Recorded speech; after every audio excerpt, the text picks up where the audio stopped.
And another thing that's interesting when we talk about pumps, we don't do the design of the pump. Who does the design of the pump is the vendor, is the QSB, the Sundyne, the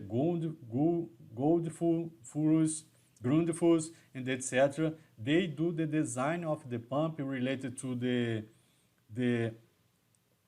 how is the curve of the impeller, how is the size of the impeller, how is the bearings and etc., how many nozzles, and this is design of the pump, the mechanical design of the pump. What the chemical process engineer does is the sizing, how much fluid, how much head we need to the pump to be installed in the field, and we do the selection because based on the process conditions, we will go to the market and we will look for the best pump to our process.